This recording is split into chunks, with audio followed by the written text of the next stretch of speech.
أعوذ بالله من الشيطان الرجيم. بسم الله الرحمن الرحيم.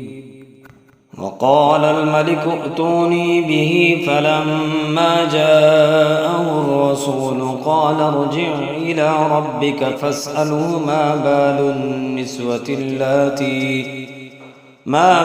النسوة اللاتي قطعن أيديهن إن ربي بكيدهن عليم.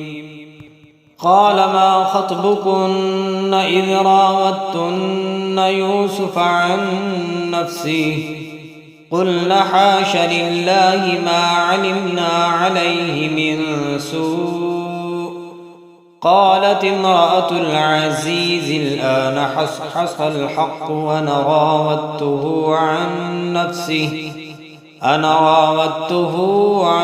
نفسه وإنه لمن الصادقين. ذلك ليعلم أني لم أخنه بالغيب وأن الله لا يهدي كيد الخائنين. وما أبرئ نفسي إن النفس لأمارة بالسوء إلا ما رحم ربي إن ربي غفور رحيم.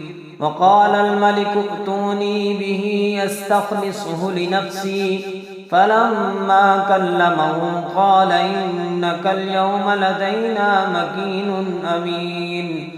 قال اجعلني على خزائن الأرض إني حفيظ عليم. وكذلك مكنا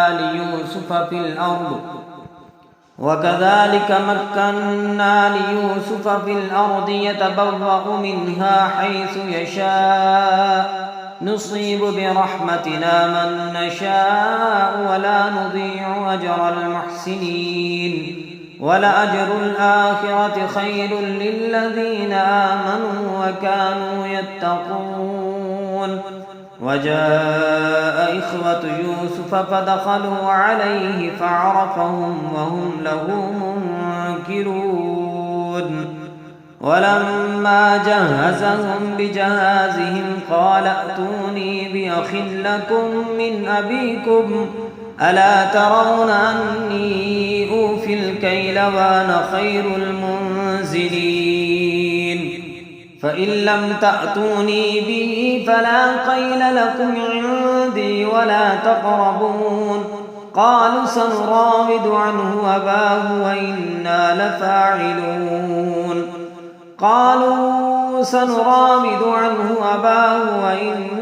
لفاعلون.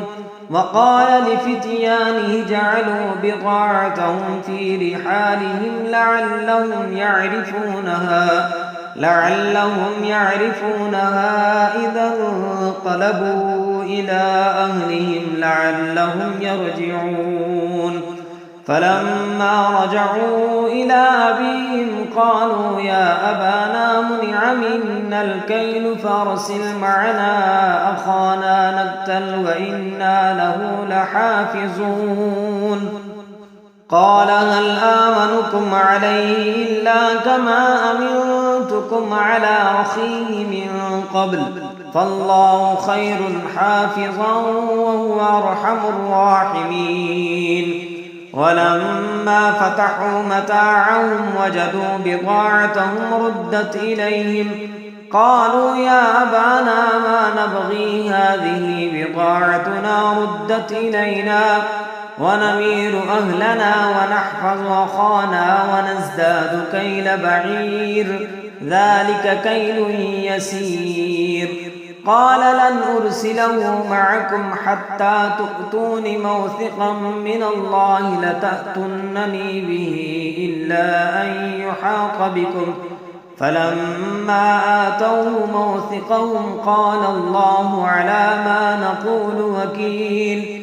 وقال يا بني لا تدخلوا من باب واحد وادخلوا من أبواب متفرقة وما أغني عنكم من الله من شيء إن الحكم إلا لله عليه توكلت وعليه فليتوكل المتوكلون ولما دخلوا من حيث أمرهم أبوهم ما كان يغني عنهم من الله من شيء إلا حاجة في نفس يعقوب قضاها وإنه لذو علم لما علمناه ولكن أكثر الناس لا يعلمون ولما دخلوا على يوسف آوى إليه أخاه قال إني أنا أخوك فلا تبتئس بما كانوا يعملون فلما جهزهم بجهازهم جعل السقاية في رحل أخيه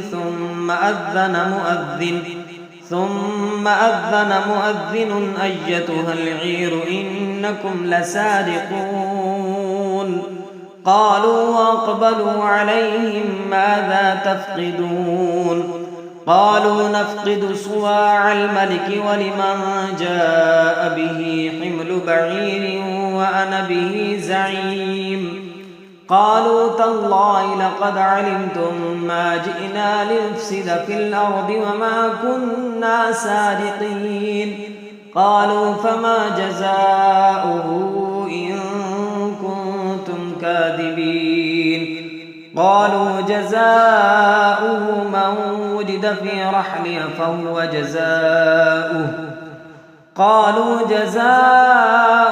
من وجد في رحله فهو جزاؤه كذلك نجزي الظالمين فبدأ بأوعيتهم قبل وعاء أخيه ثم استخرجها من وعاء أخيه كذلك كدنا ليوسف ما كان ليأخذ أخاه في دين الملك إلا أن يشاء الله نرفع درجات من نشاء وفوق كل ذي علم عليم قالوا إن يسرق فقد سرق أخ له من قبل فأسرها يوسف في نفسه ولم يبدها لهم قال أنتم شر مكانا والله أعلم بما تصفون قالوا يا أيها العزيز إن له أبا